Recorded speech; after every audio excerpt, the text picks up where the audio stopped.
Welcome again to Sonic Historian, the show where we try to prove if Sonic was ever good.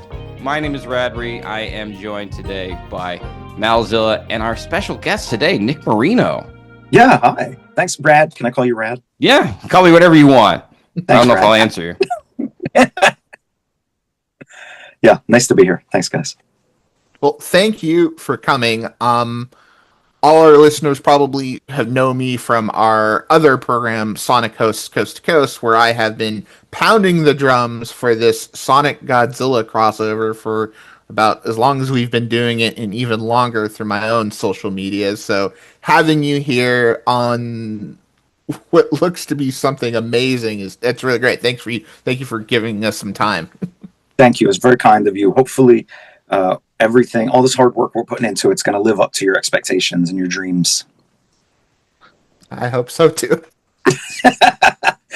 Or maybe it won't, NBD. It's one of those things where, like, it just minds a side tangent. Like, obviously you write comics, and we're kind of in this, I don't want to say it's a golden age of crossovers now. Oh, we are. It feels like we are. Renaissance, maybe? Renaissance, because there's been some stuff. Like, I remember one of the first comics I ever got was from the 1980s. It was Spider-Man and Superman, and that was one of the old ones, and that was really cool. But within the last ones, especially we're getting into the IPs, like Godzilla right now. He's had 2 stints. Well, the MonsterVerse version, 2 stints with the Just League. We're in year 2 of him just making the Marvel Universe after his. Personal stomping grounds. 2 stints with the Power Rangers now. Of course, that makes sense because there's, you can't have the Power Rangers without Godzilla because of, the tokusatsu DNA of all of it.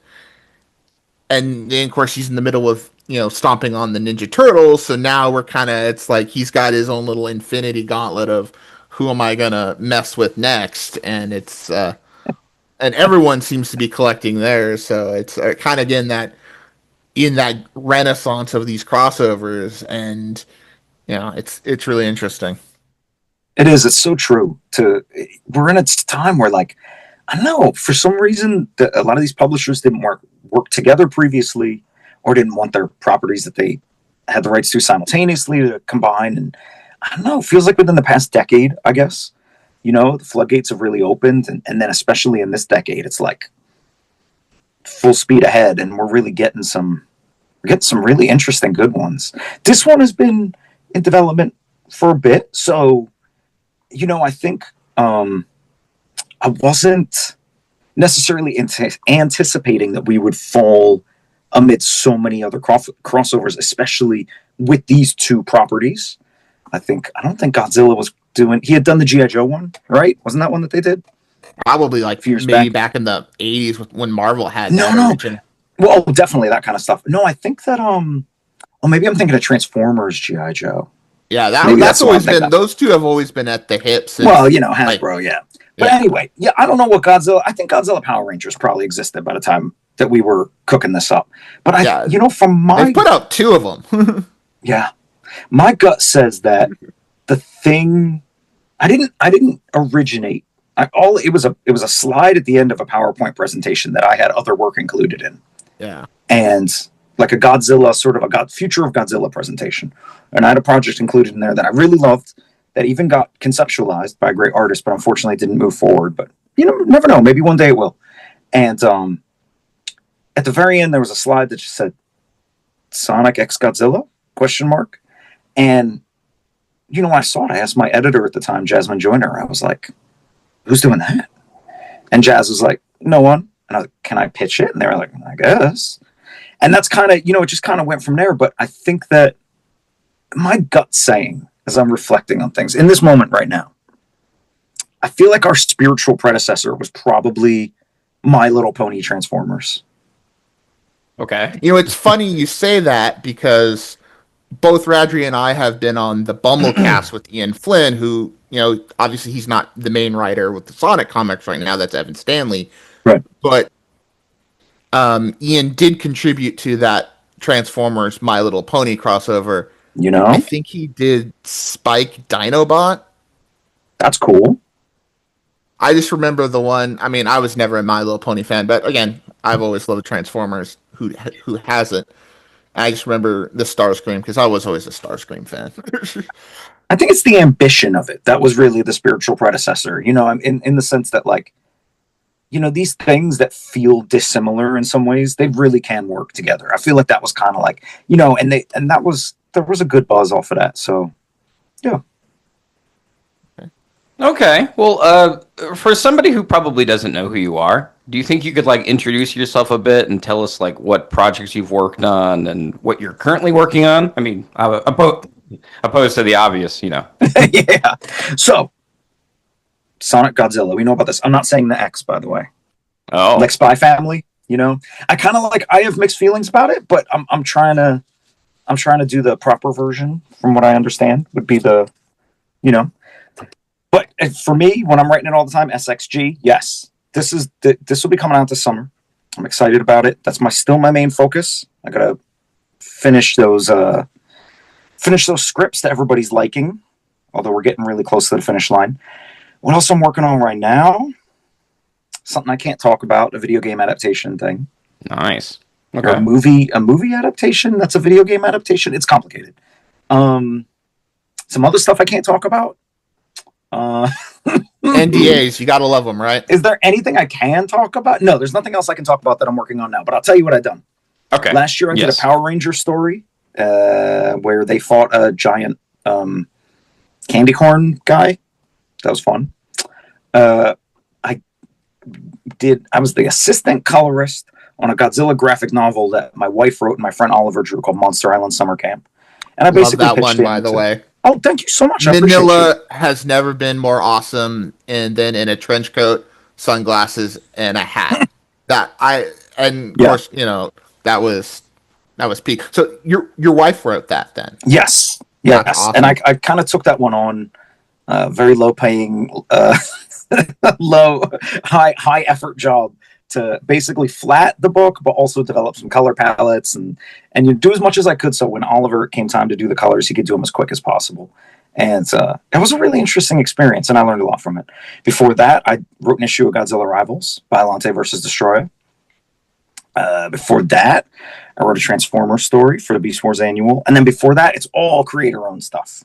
And that really spans the gamut from old school web comics to webtoons to self-published stuff to creator-owned books from publishers. Okay, so you write for a lot of IP, would you say?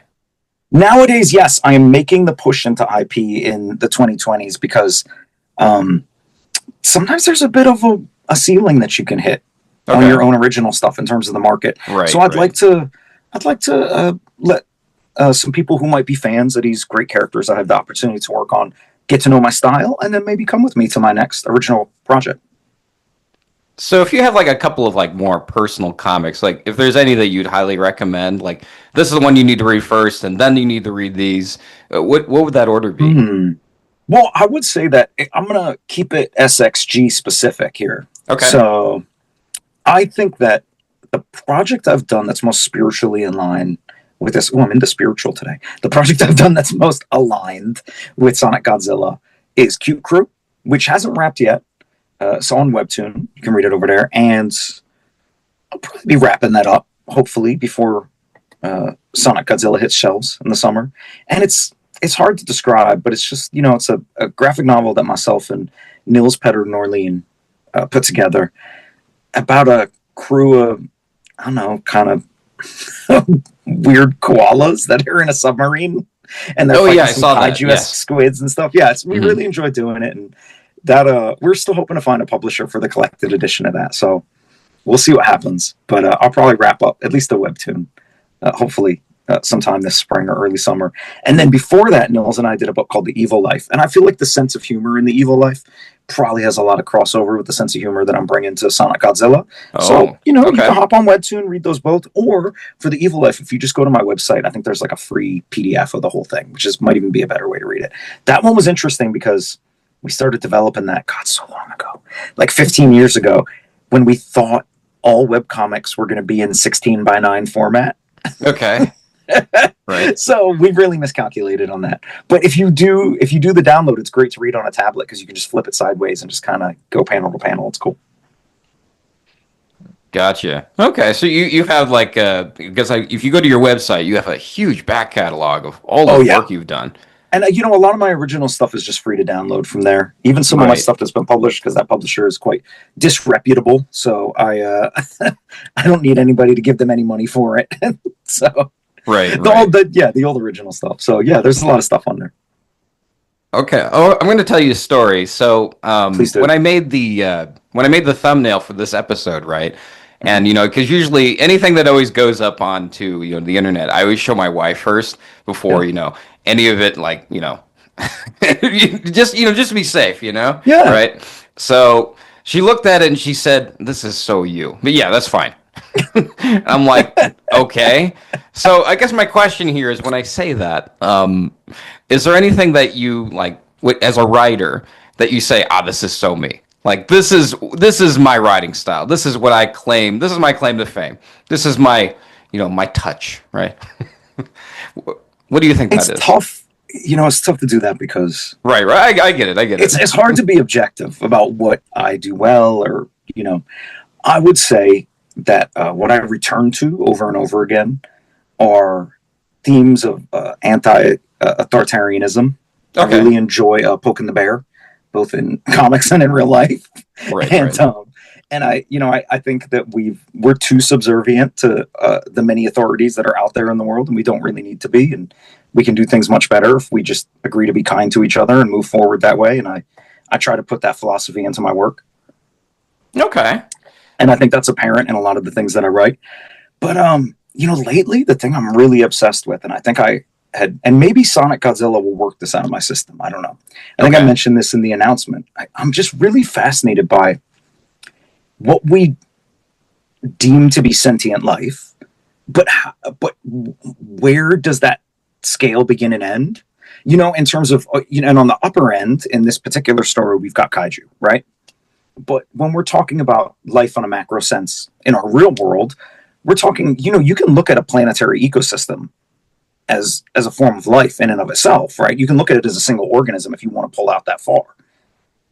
Do we understand what sentience would be for something like that? No, we don't, right? But then if you zoom in all the way, there is an argument to be made for some kind of process. I don't want to say a thought process, but some kind of process system between all kinds of biological microscopic organisms that we have, and I find that fascinating. And Sonic Godzilla has been a really fun way to explore that.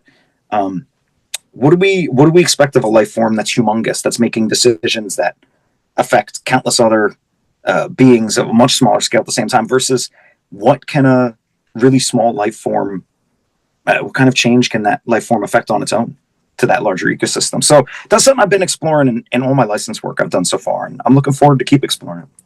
It's funny that you say all that, and my mind immediately goes to your Godzilla Rivals Destroya versus Biolante, because I was going to bring that up, but Destroya is a bunch of little crab crustaceans that obviously build up to arguably one of the best Toho kaiju designs, especially from the Heisei era.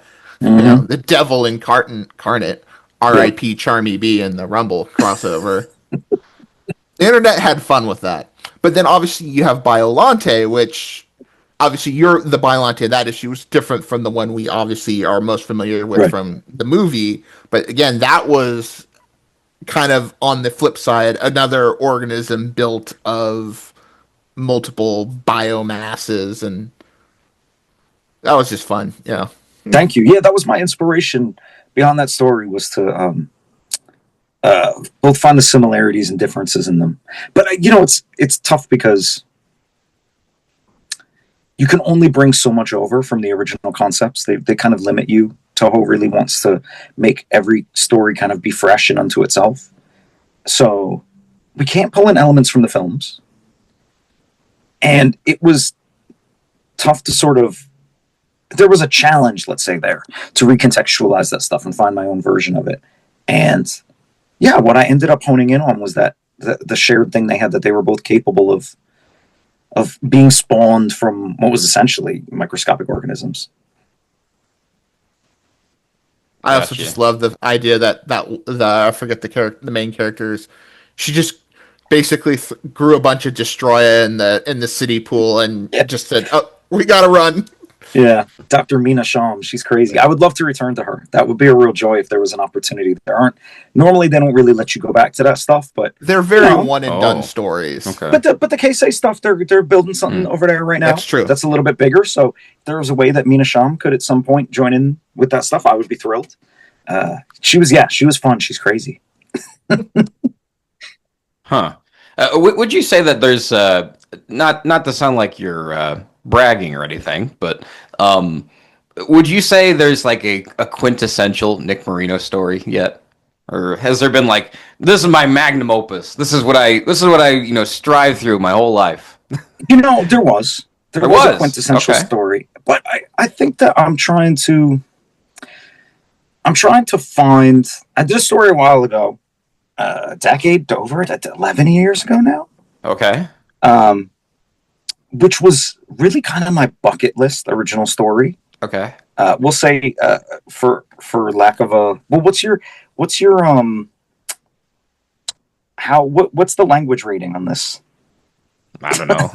I mean, you can say fuck, it's fine.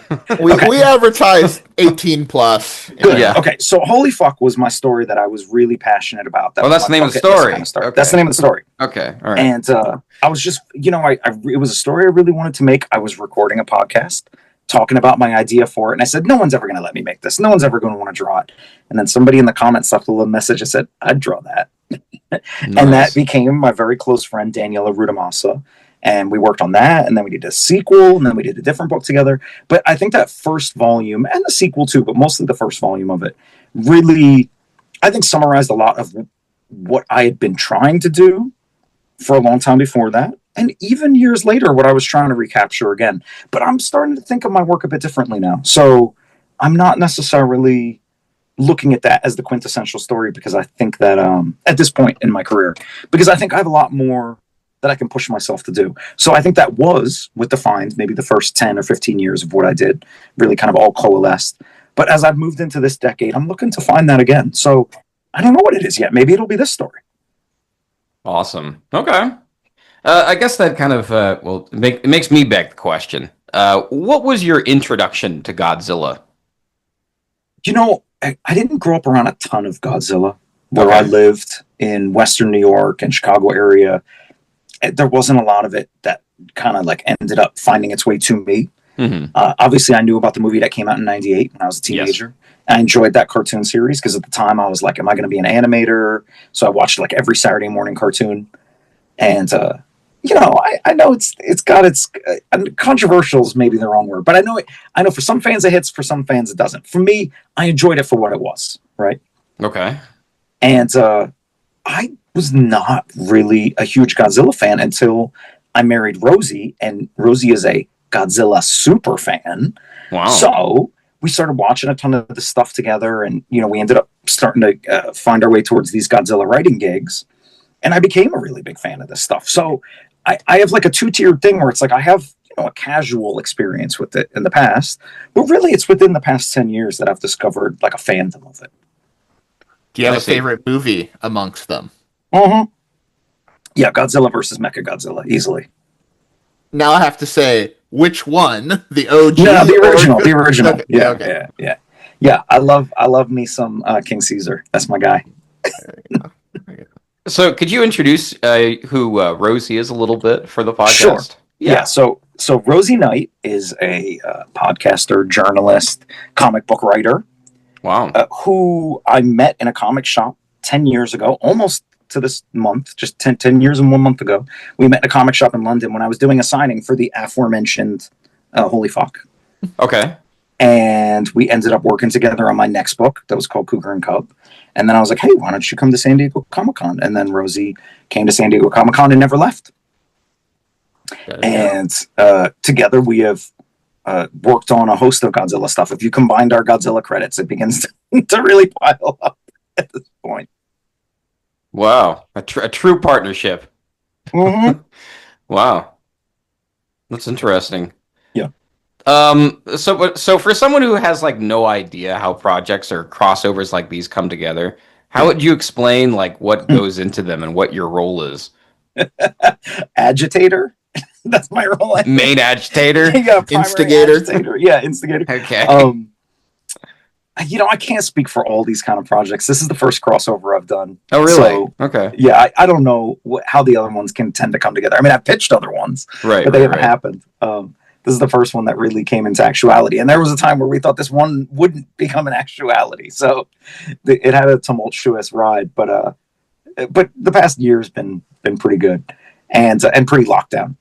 But in the case of this one, I saw that slide at the end of that presentation, and then I reached out to my friend Jazz, who was editing Godzilla books at the time, and I said, "Can I pitch it?" And Jazz said, "Sure." And then I pitched it to Jazz and the editor at the time, David Marriott, on a very awkward pitch call where they probably thought I had no idea what I was doing, but I was enthusiastic and I was open to all feedback.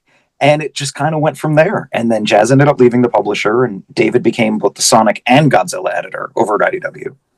And so I don't know how many different versions I must have developed during David's tenure there overseeing this project. And then David left at the end of 23, and that's when it passed over to our current editors, Tia and Bixie, who are fantastic and I absolutely love working with, and has been just a real joy because they're very collaborative, but they're also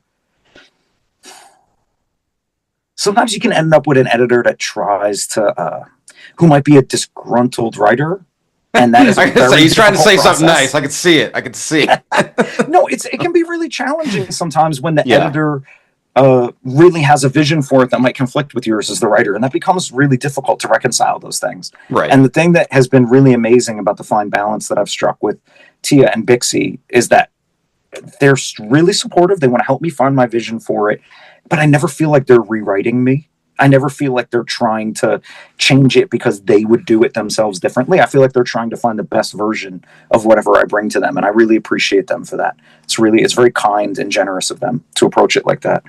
But the way these things come together, I'm trying to think if some of my friends have done ones that So you say your story is a little unusual. I don't know. I really couldn't tell you, to be honest Oh, with you. okay. Let's check in a year from now, and I'll tell you how unusual it is after I talk to more people who've done these things. I don't think I've had too many friends that have done crossovers like this, so I don't really know how they tend to originate. But I do think that more often than not, they probably originate from inside the publisher as opposed to outside. In the case of this one, the title was there. My drive to make it happen was there. And the editors were willing to give me a shot. And I kept pushing until I found the version that worked for the editors. And then I kept pushing until I found the version that worked for the license holders. Or not license holders, the IP holders, you would say. Because the Right. license holder is IDW. That's Sega and Toho, and you got Correct. And then you keep pushing because the people who work for Sega and Toho change. And in this case, my editors haven't changed for a couple of years, so that's cool, but that can change too. And you keep pushing until everybody agrees, and it's challenging, and there's a lot of discrepancies and different points of view, and it's difficult when you got companies that have two branches, like American and Japanese, because the Japanese branch is going to get stuff after the American branch vets it, and that becomes challenging to then reconcile all the notes you've been given, and that's my editor's job a lot of times, but as a writer I have to take all that input and make the best of it. So I don't know how these, I've heard, let me just say, I may have spoken to someone once who told me that it was a breeze doing Sonic X DC, or is it DCX Sonic? I don't know which one it is. DC Sonic, I think. Thank you. So they said that one was quick and easy for them, and I was so thrilled for them. Ours has not been quick and easy. Ours has been, incremental steps forward, but we're finally in that stage where it looks like you're going to get to read the whole thing. Okay. No, I'm just kidding. It's really coming together Okay. well. And I got to tell you, the art from Jack Lawrence and Reggie Graham is it's so good. They are so talented, those two. Like, unreal. The way they're doing Station Square is just fantastic. So yeah, I don't know. I think these come together probably differently every time. In this case, this one took a lot of advocating. Oh. Huh. You know, what's funny is just kind of when you talked about having obviously both Toho International and Sega America, their offices are in SoCal. Toho's Right. in LA, Sega's in Irvine. But then it's funny, their Japanese HQs, Toho's is downtown in Hibiya, and then Sega's is in Shinagawa. They're only like a 20-minute drive from each other. So it's kind of funny that they're that It is. close. Yeah. And you know what? If you were to drive at 2 a.m, they would also be a 20-minute drive here in SoCal. But Yeah, oh yeah. Yeah. but during the day, hour and a half, That's 2 about hours. 2 hours. LA traffic. Yeah, it's funny, I don't know how much the companies have spoken to each other or if they've spoken to each other at all in the process of this. Now, Right, obviously the right. Rumble stuff came up, so somebody from different divisions would have been communicating for that to happen. Yeah. But in our case, it's so interesting to be so close to this project. But yet there's so many things I don't know about how it gets made that I probably won't know for years to come, because there are certain boundaries that are put in place purposefully with publishers. And I think it's to the publisher's benefit, and maybe there's ways in which I don't know that it's to the creator's benefit as well, possibly. Maybe the editors are much nicer to me than than the IP holders would be. I don't know. I can't speak to that. But it's interesting the way that it's hard to really comprehend all of the communication that has to go on, because I only see like this much of it. Wow. Yeah, I don't know, because usually when I interview people like on the show, I always try to read everything I can. But like when I went to your website, I'm like, oof, I'm not going to be able to. I'm not going to be able to do this. You don't need to do This that. is impossible. I know, but this is just. I want to have some familiarity with the person I'm talking to.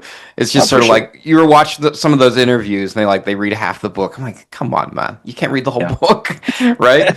So I mean, just in preparation for this podcast, right? There was like a lot of things that I thought about what to possibly ask you in terms of like one of these being is like, so in terms of Godzilla, like how familiar are you? Or, excuse me, how familiar are you with like Godzilla? Like, would you say, well, I'm the Godzilla guy. I'm the guy who like mostly rides Godzilla, but that's not really you from what it sounds like. No, I mean, I am a fan of both Sonic and Godzilla, but this is also a professional writing assignment. Do you know what I Right, mean? right. And I think I get you. I get primarily you. my passion and dedication is to comic books, the art form. I really love the process of creation. So that's really the thing that I'm a big nerd for, or really just comic books in general. And both of these characters are just an exciting opportunity to find a way to make them work in comic books and in a way that satisfies everybody involved. Hopefully, mostly satisfying the readers. That's my main goal. There you go. Well, I guess we'll see when it. Yeah, we got a few months. Yeah. And so just to tell our listeners out there, so the first one comes out. Melzil, help me out here. There's not an official. I think probably June-ish. They said summer. That can factor in sometime. There are production delays, but traditionally in comics, usually solicits go out about 2 months prior. Okay. So obviously this was out end of February, so I'd say it's probably June. Sounds about right. Okay. Maybe July. All right. I mean, You know what? We all know as much as each other. I was right before this podcast. I was Oh, just boy. my editors just hit me up and they said, "Hey, it's time to write the solicit for the second issue." And I have to say, I sent them 2 versions of the solicit for the first issue, little pieces of which I think made it into some of our announcement.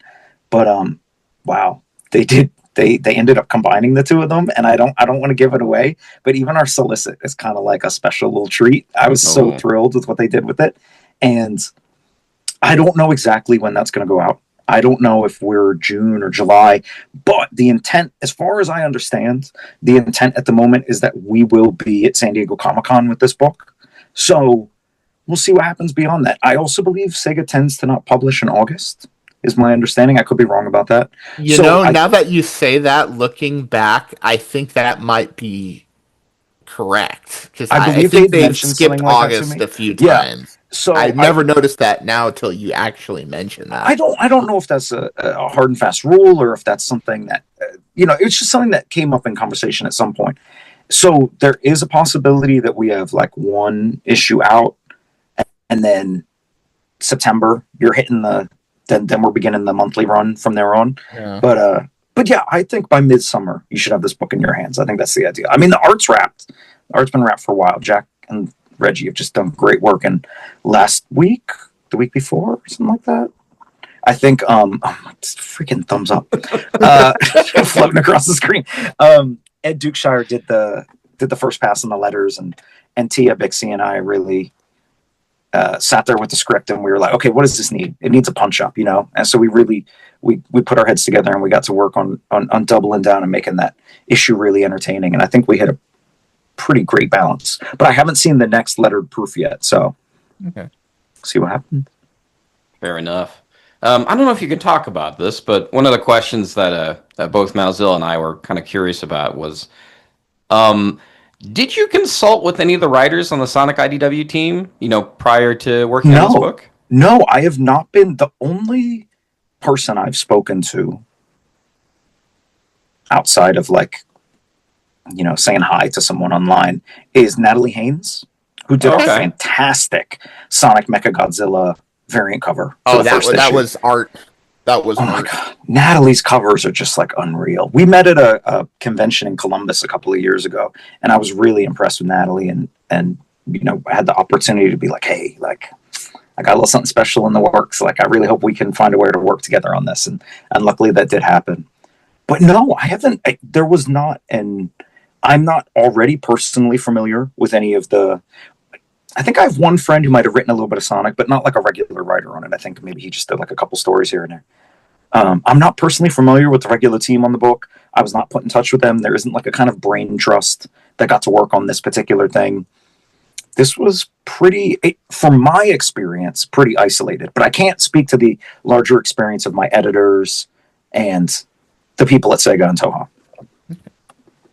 Wow. That's interesting. Okay, so that makes me want to ask the next question is, what was your familiarity with Sonic the Hedgehog before, you were approached? I mean, well, you weren't approached. You went to go I approached them yourself. I approached. Yeah, you approached them. I mean, I was a casual Sonic fan, I think is the best way to say it. I grew up with Sonic. I think the first game hit when I was like 10, right around there.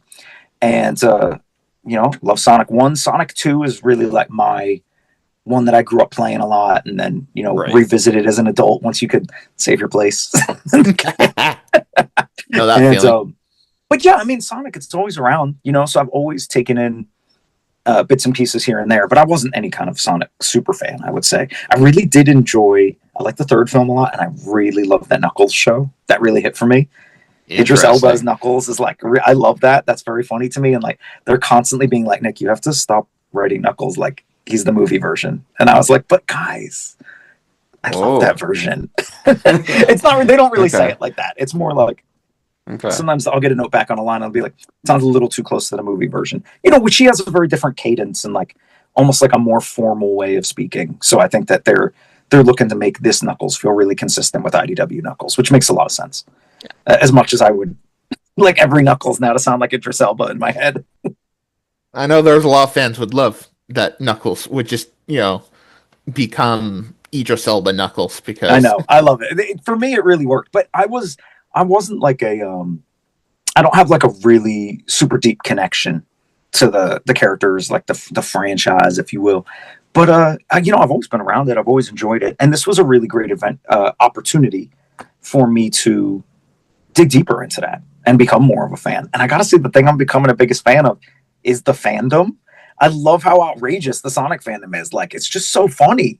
Everybody's always cracking good jokes, and I know it's very intense at times too, but I appreciate that it comes from a place of passion.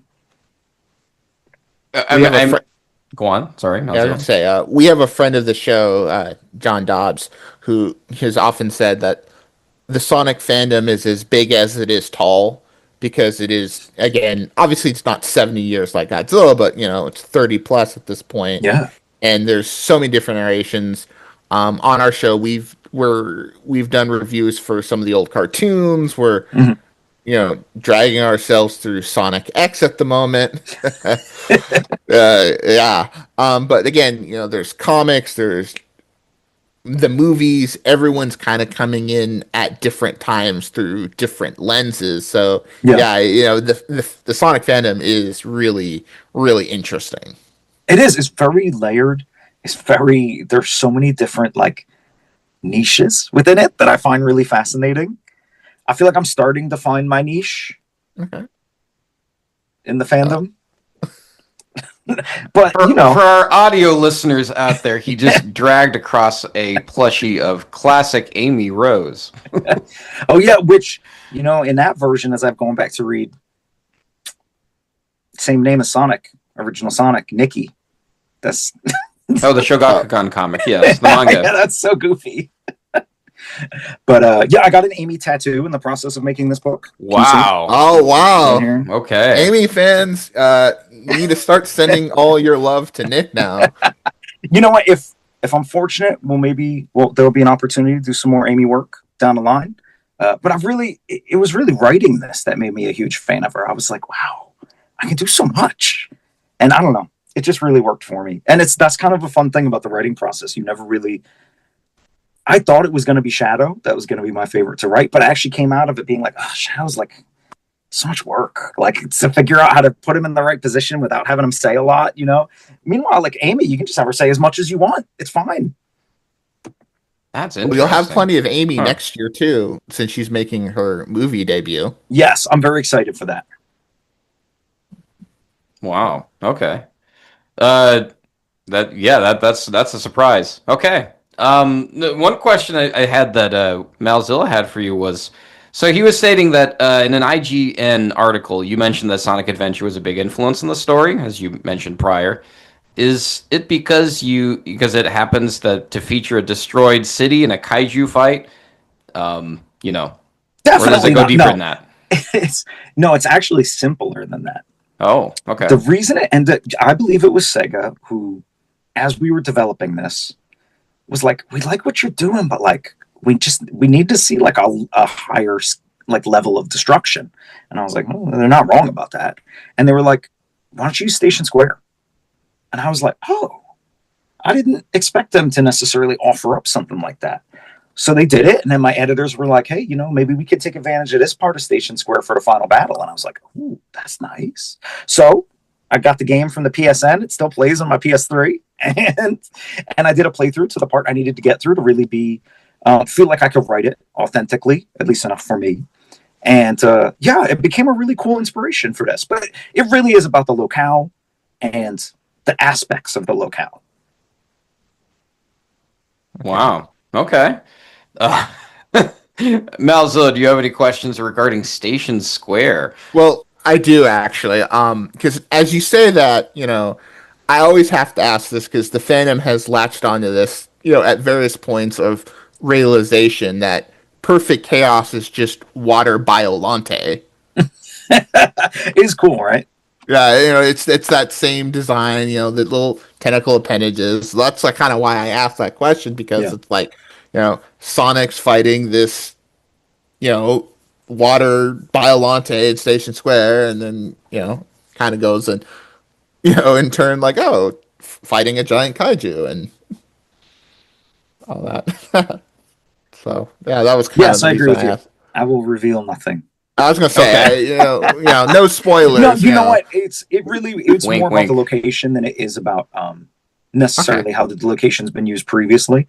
I think they just wanted a cool city, and I imagine for the people who suggested it over at Sega, they were like, well, we have seen this kind of thing before with Sonic, and it happened here. So, for me, this is, how do I say this right? This is Take your time. A wonderful opportunity to be able to bring this city into the IDW comics, which I believe we haven't gotten to see before. We haven't. And so I feel really honored to do that.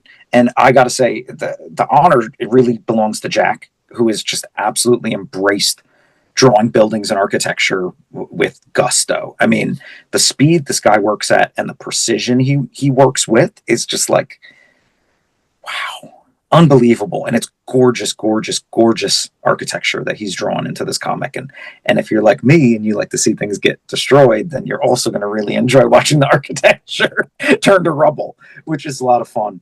And beyond that, I hope that we are fortunate enough to, if we get a really great response, probably just to the first issue alone, we could maybe see another one of these, maybe if we get a really, really strong orders or something. But we'll see what the response is like to this. And I would be thrilled to be able to dig into some of the even weirder threads that could be extrapolated from both the Godzilla and Sonic lore. So we'll see.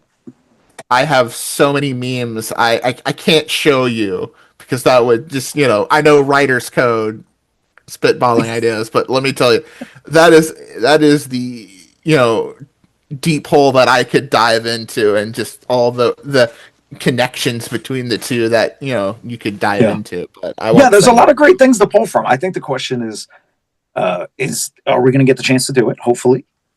But, if we don't, I'm trying to deliver the most satisfying collection that you're going to be able to read on this topic. And if we get to do more than this, it's like, I think as I was describing to somebody, it's like putting toppings on the pizza. We're starting you out with the best cheese pizza that I know how to make.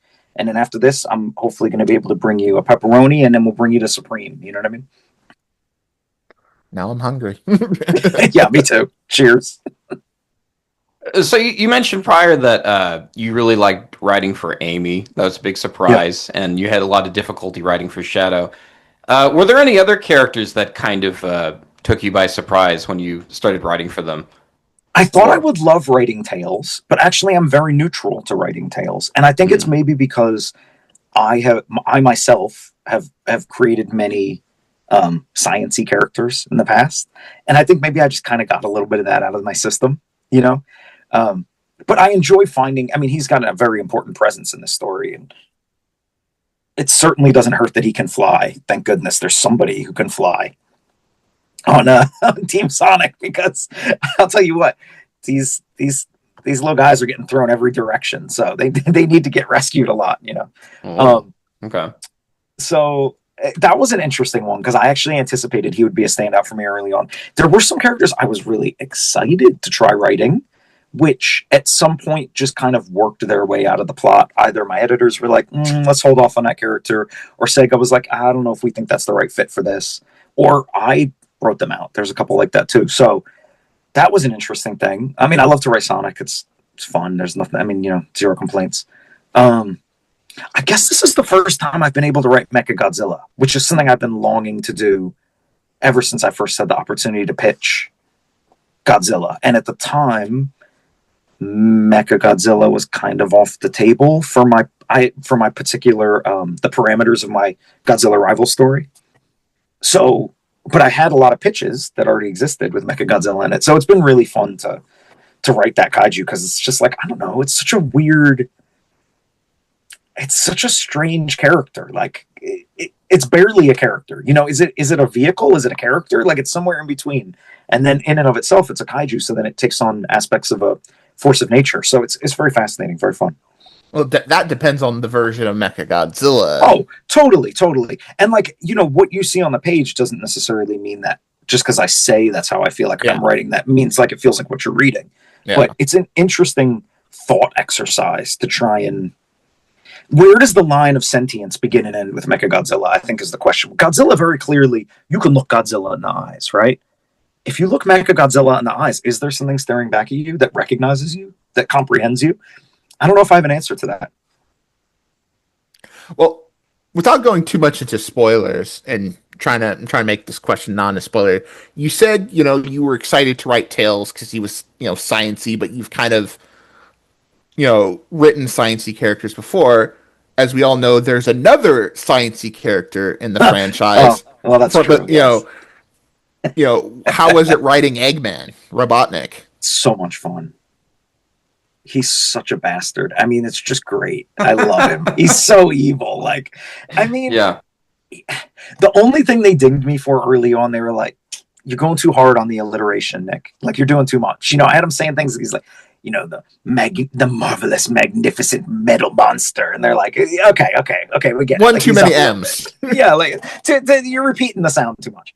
But yeah, he's a lot of fun. I mean, he's great because his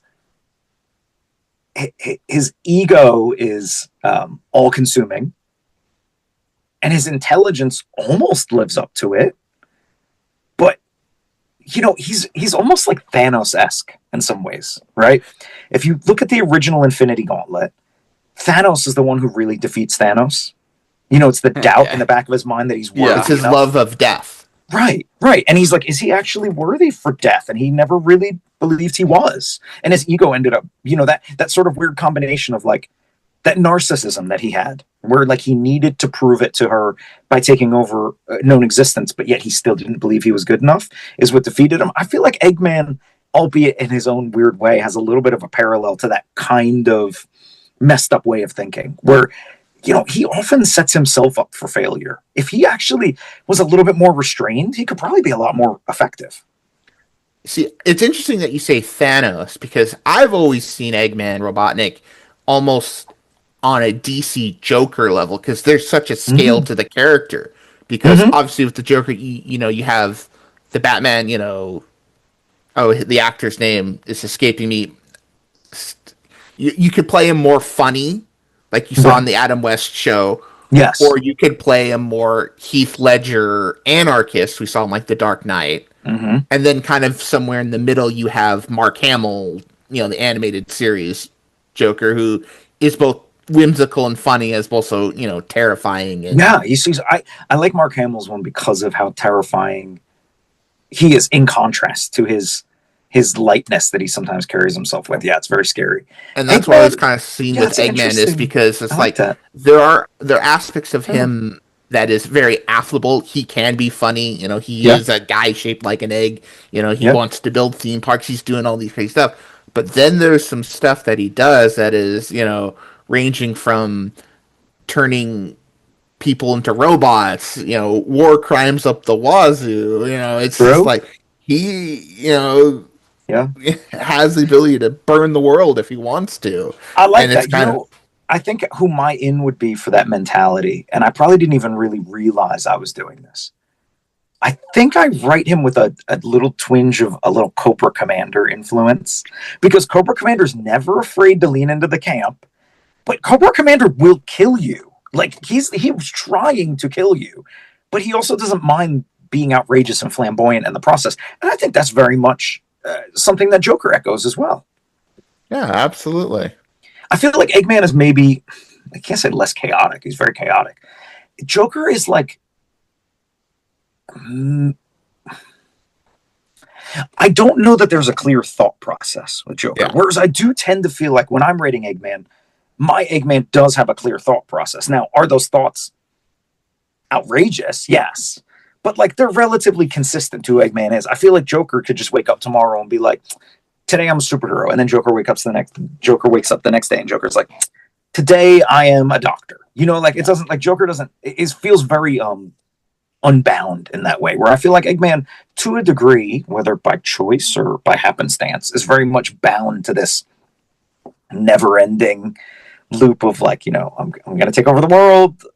I failed again. I'm going to take over the world. I failed again. Which all of our great villains tend to find themselves in. Awesome. So I'm going to pivot a little here. So what is it? You mentioned prior that Sonic Adventure was one of the influences that kind of drove the story we're going to read this summer. Was there any other pieces of media, like whether it be Godzilla or Sonic the Hedgehog, that kind of like that was in the back of your mind saying, I have to use this one. This is the one I want. At different stages of the writing, I think I pulled more direct Godzilla influences in.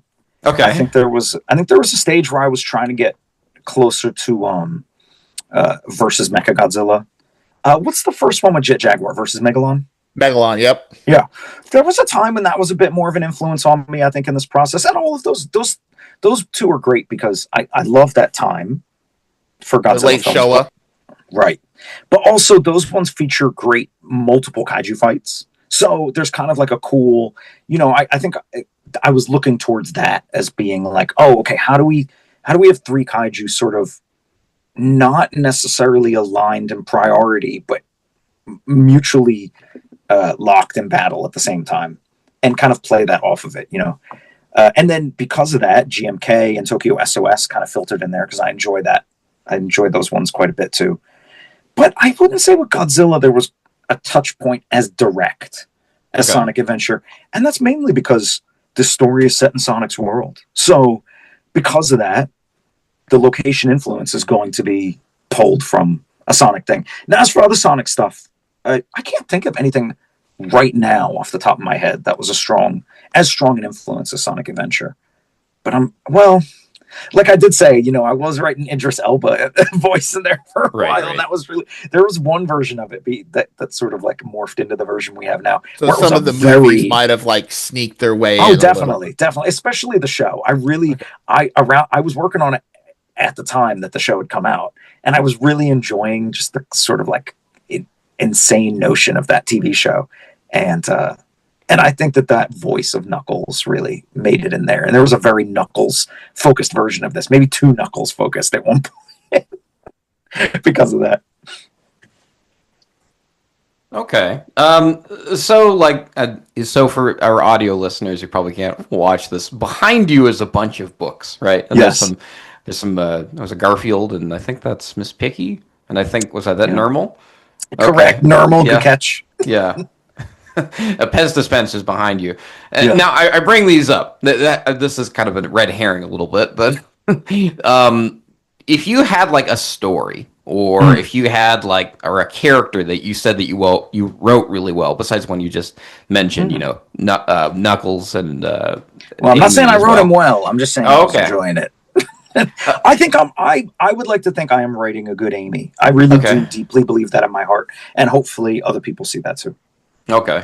Well, I guess what I'm getting at here is, what things do you think would go on your shelf, or what should go on other people's shelves? Because a lot of us is collectors. We put a lot of things on the shelf that help us kind of reflect about who we are, and how we would push us forward. To keep writing, to keep moving on this dark and gritty world that we live in. Oh, baby, I know what you mean. No, Rad, that's a great question. I mentioned Infinity Gauntlet before, and for me, I find Jim Starlin's writing really poignant. Okay. And Infinity Gauntlet and Infinity War were inspirations for me in doing this, because those are really great crossovers, where the thing that Starlin does in those that I find quite deft is the way that he's able to cycle in so many characters and give them moments that feel like signature moments for them. Yes. So I was really looking to Starlin's example, and we have a much smaller cast than that did. We're not doing 100 characters here. Oh, right. But I really looked to that as an inspiration. I've always enjoyed Jim's work, because I have Silver Surfer here by Ron Lim, because I loved Jim and Ron Lim's work together on Silver former Surfer. Sonic artist. Yes. I know. You know what? I will never. I know that's not what Ron is best remembered for, but I appreciate the effort, Ron. Thank you. It was a style. It was a style. But Ron's Silver Surfer stuff, unbelievable. And I don't know if I could say that that's a direct influence on this in quite the same way, but I will say that me conceptualizing scope definitely comes from the way Jim and Ron both approached that together. And Steve Englehart did a great job. And basically, I think read Silver Surfer, that volume that began in, I want to say 87. If you read that from number 1 to basically number 100, Englehart, Starlin, Ron Mars, mostly Ron Lim art, but you also have Marshall Rogers in there and some other really great talents. That's an unbelievable body of work with a lot of big ideas that you never feel like it's getting so heady that you can't just enjoy a guy on a surfboard in space. That's kind of the balance I feel like I'm always seeking to strike with my work, is I'm going to present you with some ideas that I find conceptually very rich, but I'm not going to force you to see the deeper meaning behind it. If you want to pull that out, you can do that. I might be doing that to inspire myself, but also, we got a little blue guy and a giant monster the color of a ripe avocado, trying to crossing over. It's fun to do that stuff. That's really important to me. Something else that was an inspiration on this, I think, just in terms of trying to ramp myself up to be excited, that I would also put on my bookshelf behind me. Yes.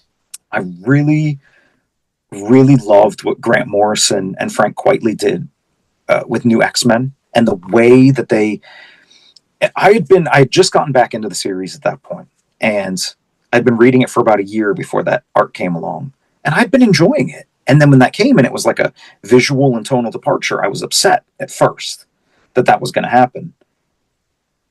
And then I kind of was like, okay, I'm going to give it a chance. And I dove headfirst into it.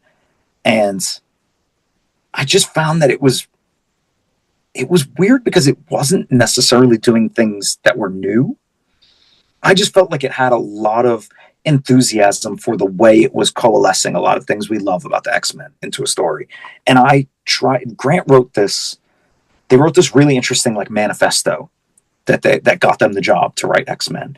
And when I was, after I got a rejection on one of my plots for this book, I was like, I need to like find my like enthusiasm for it again. I need to like capture the magic for it again. And I went and I read that thing that Grant wrote, and I was like, okay, Grant's crazy. That's cool though.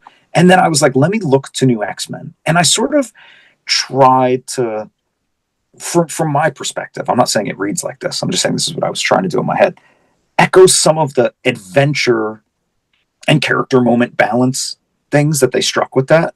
So if anybody reads this and feels like they see some of that in there somehow, I would be thrilled. I'm not saying that they would necessarily, but while I'm tossing stuff out, it's a team book like this is. Right. Grant's run on JLA, I think that's like a magnificent run, especially Rock of Ages, maybe the best, in my opinion, superhero story ever written. So those, if this was my bookshelf and not my wife's bookshelf, those, no, it's both of ours, but it is more her stuff because this is where she podcasts from and that's her job. But yeah, those were really important. And then you know what I have back here? Let's bring this guy down. Okay. This is something I just put on my shelf. I'm not saying it's an inspiration per se on this particular story. Okay. Have you guys read Witch Hat Atelier yet? No. Okay. I have gorgeous art. Really interesting because I think that I think Shirahama's actually must have an Art Adams influence, which is really interesting because I see a lot of Art Adams in the way that she works. And it's just a gorgeous manga, and the anime is starting in April, I believe. Really looking forward to that. Wow. It's so funny that you talk about Grant Morrison's X-Men run because I'm a big X-Men fan, Love Claremont in the 80s, I'm a 90s kid, so the show really was what brought me in. But then, Grant's run, Here Comes Tomorrow, it's a crazy run. It's really ambitious.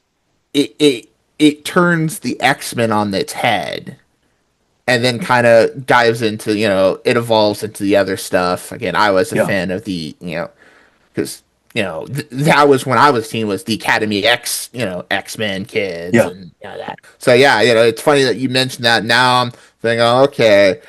Who's Cassandra Nova? Who's Choir? Who's Zorn? Is Zorn? Well, no. If somebody's Cassandra Nova, I'm just joking. But it's like when you say that, all that stuff is just coming flooding back to my head. It's not that direct to me. It's more like, do you remember that first issue where Cyclops and Wolverine are basically like on this?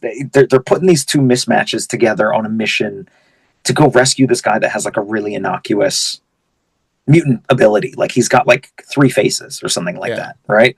And but they end up stumbling onto the Wild Sentinels in the process. I wanted to kind of get that. I was striving to find that sort of balance and mix that you would feel like, okay, I'm with these sassy guys on their mission, but also there is something truly terrifying that's happening to them, and you might be surrounded by bright colors and cool powers, but it is actually really on a incredibly terrifying scale. And then when you add in somebody to the mix like a Cassandra Nova or an Eggman who's just innately evil to a degree, well, that's my interpretation, I'm not saying everyone has to see it that way, but when you add that in, I think that you really harness the possibilities for chaos, and it's very fun. Well, now that you said, now I'm thinking, who's going to get rocked more, Station Square or Genosha? I don't think we would be allowed to do a Genosha level event in Station. Yeah, that's not quite fitting. That's the not brand, on the table. That's not on the brand. Yeah. No. Death is a trickier subject in a comic like this. Fair enough. So in terms of like media that let's do the inverse here. Like in terms of media that you can't really identify when it comes to like Sonic and Godzilla, right? I'll give you an example. So for example, like whenever you're going out to eat, there's always that one food you just can't stand. Like for me it's onions. For some people it's mushrooms. Fair. For some people it's like I'm not sure what it is. But what I'm trying to get at here is like when you're writing this sort of thing, right? Yeah. When you're touching upon like writing Sonic or Godzilla, like I got to do this one. I have to write that one. Was there any like pieces of media that like made you say, "Well, I best write it"? You know, I'm not the biggest fan of this, but let's do it. Let's like anything I've worked on other than Sonic and Godzilla that made me feel like that.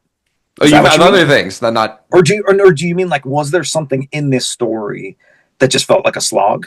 Is that kind of what you mean? Yeah, kind of like let's say like a necessary slog. Like you say, I have to write this. Well, sometimes it's challenging if you get a note that you don't agree with, okay. or that you see differently, especially if it feels like it upends plot threads that you're trying to settle, so they can find their way to the end and then wrap up. So it's less of a, I guess it would be less of a ingredient, right? Because there's not a particular character I dislike working with. They're all fun to work with. They're all fascinating in their own ways. But sometimes there are, let's say, necessities. Things become necessities that you have to do, whether it's to satisfy a certain other party in the work or because something changes and something you really love. Like, as we often call it in writing, like, when you write a sequence that you love so deeply, that's like so important to you. Right. It's almost always going to get cut. Like when you have that little darling moment, almost always gets cut. I don't know what it is about it. It's like, because it's so precious, it's almost like it becomes vulnerable somehow. I don't know. This has happened to me in many different projects. And I can't remember. I'm sure I had some of those along the way, is what I'm saying. I can't remember what they are exactly. And I can think of some changes recently that have come down the line that I haven't really agreed with. And we'll see what ends up happening, because some of them I've quite eloquently stated that I might disagree with. So it'll be nice to see. I'm excited for a resolution that works for everybody, is what I'm saying. But it's less about a particular element, not like a location or a character or even a theme per se. It more has to do with a plot beat that you struggle to reconcile with how well it fits with everything else. That can be really difficult sometimes. So it's less like less of an ingredient and more like the cook's telling you what to do. Yeah, right. No, I don't know what would be analogous to it. I'm not totally sure in terms of food, but it does happen, and it's tough when it happens. But that's also the nature of this job. You just got to kind of find a compromise, and it's okay sometimes to say I don't want to compromise, but I try to reserve those for only the most extreme circumstances. I have to ask, what would those extreme circumstances be? I can't say. It's not fair for me to say until the story is finished. Maybe all right, fair enough. Years from now, fair enough. I can sum up some of those things. Okay. Perfectly fair. I guess this makes me want to ask this next question is, was there anything that you felt like, oh, I'd really love to put this into a Sonic book or a Godzilla book, but there's no way they'd say yes. There's no way they'd agree to it. Well, I've definitely had that with Godzilla. I like to send 3 pitches whenever I send pitches over for things. Okay. One of them is the one I think they're going to pick. One is one I don't think they're going to pick, and one is one I wish they would pick. That's typically how I pitch.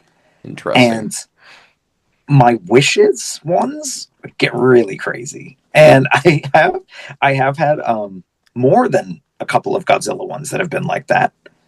I brought up the idea. They announced that they were doing a Mechagodzilla 50th anniversary book, and I was like, I emailed my editor and I was like, but also, guys, right? King Caesar anniversary book, am I right? And they were like,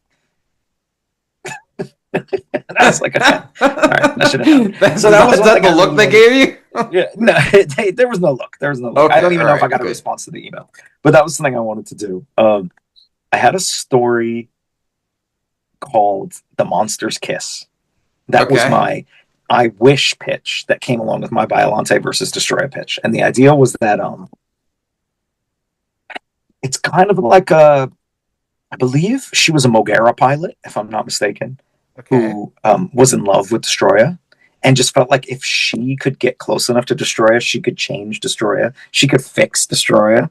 And so it all culminates in this moment where like she finally has worked her way up to the top of the defense force, the top line of what you would say intervention in a kaiju attack, to the point where they send her out to the front line to be the one to stop Destroya. And somebody knows that this is her end goal, and they've been like ratting her out. So they were trying to stop her from going out, but she did it anyway. She goes out, and a little platform comes out of Mogera's chest, and she walks out to the edge of the platform, and she closes her eyes and sticks her face up because she's like, if I can just kiss Destroya, like this, like Destroya won't be so angry anymore, And obviously, my editor was like, yes, I love it, and Toho was like, nice try, Nick. They were like, Yeah. we love your ambition. So Yeah. that was a story which I then took and made original monsters to go along with it. And a friend and I developed it for a bit. But we Yeah. kind of, in a process of life, he's had some personal stuff he's going through, and I ended up having to devote more time to this project. So we haven't been able to move forward with it. But that was a story I really enjoyed cooking up. That was definitely not going to ever become a Godzilla story. I have had some Sonic pitches that have been turned down, aside from Sonic Godzilla. Oh. One of them was already going to be a tricky character combo to begin with, and I Okay. think they felt like my take on one of those characters was just not going to meet Sega's needs. So they Was were this just for like, like the annual a couple years back? Because they No. did a whole annual on like weird character combos. So no, wouldn't be it for wasn't for that. This was relatively recently, and I do have Okay. something else that's sitting with my editors right now that I'm looking forward to hopefully coming out next year. That's really in my lane, and I'm not sure. I sent them 3 pitches, but I actually didn't do my usual. Instead of sending them one I thought they would pick, one I thought they wouldn't, and one I wish they picked, I sent them 3 that I wish they'd pick. Okay. And then I said to them, series potential question mark. And I haven't gotten the answer yet because I think they're like waiting for me to probably finish up the majority of my work on this, which I'm close to doing. I turned in the revisions for number 4 this morning, and I just got to go tap out some little light updates to number 5 because of that. But yeah, we'll see. I don't know. Hopefully we can revisit this conversation in the future, and I'll be Okay. able to say to you if those I wishes all became yeses. Okay. If they paid off. Okay. Yeah, Well, I'm sure they like your enthusiasm. I think they appreciate it. Yes, and Yeah. I really enjoy working with my editors. So it's Okay. I like seeing what they'll say yes to. It's very fun to attempt it. I don't know if we talked about it yet, but what would you say were the biggest challenges in terms of writing this Sonic and Oh, Godzilla baby. crossover? I think it's really just getting everyone to buy in on it. okay. Conceptually on paper, when you see the title, you think easy, right? Right. But that doesn't mean that people who have maybe a different background from, people who aren't coming from a comic book background see it the same way, right? So like, as comic book readers and fans of these outrageous characters, I think we're very used to saying, yeah, show me your biggest, weirdest idea. But when you own the rights to something like Godzilla, Sonic, yeah, you want people to take great shots at them, but you also have a brand to preserve. And the question is, when you're brought something like this, does it preserve my brand? Does it elevate my brand? Right? And I know that sounds weird to say that. I know it sounds very corporate to say that. But the truth is, that's a concern I have to bring to the process, because if I don't, nothing's ever going to get picked up. So the biggest challenge was getting all the powers that be to say, yes, we believe in this. Let's do it. Now, once they said that, the biggest challenge was getting them to say, okay, this is what it's going to look like. And that is still something that we're figuring out all the fine points on, because there's a lot of people that got to say yes to this book. So yeah, it's been interesting to do that. I'll tell you another challenge. Okay. This one was very significant. Oh. There were a lot of conversations about the nature of the anomaly that would allow kaiju to cross into Sonic's world. And we experimented with a lot of different configurations, but ultimately, really, it didn't have to be too complicated. You know, there's a tear in reality, and they're able to cross through. And I'm so happy that tear in reality is next to Station Square, because it means that I get to watch a beautiful city get destroyed. Wow. I guess so kind of a broader question here for you. Could you tell us a bit about like what you think fans want to see in comics in general? I mean, I guess I'll get into specifics when it comes to like Godzilla and Sonic. Go on, tell me. But no, I'd like to know, like, what do you think, like, just in general, like, what do you feel like when, you know, a reader's in a comic book store, for somebody who, who runs a comic book store? I don't know if I can say that. No, but, every reader is different, and that's kind of the fun part, is finding the right thing for them. Right. So I love that we have so many options, and we probably have. Think about it like this, right? When you're going to watch something on Netflix. Yes. Yeah, you got a search bar, right? Mm-hmm. But you can't try everything as quickly and be exposed to as many different genres and as many different takes as you can, and giving somebody a random box of comics and saying, just flip through and see what you see, And I love the diversity of perspective and the adventurousness of comic book storytelling. It really wants to try and do things that we haven't considered doing before. And obviously novels do that, and it's beautiful when they do.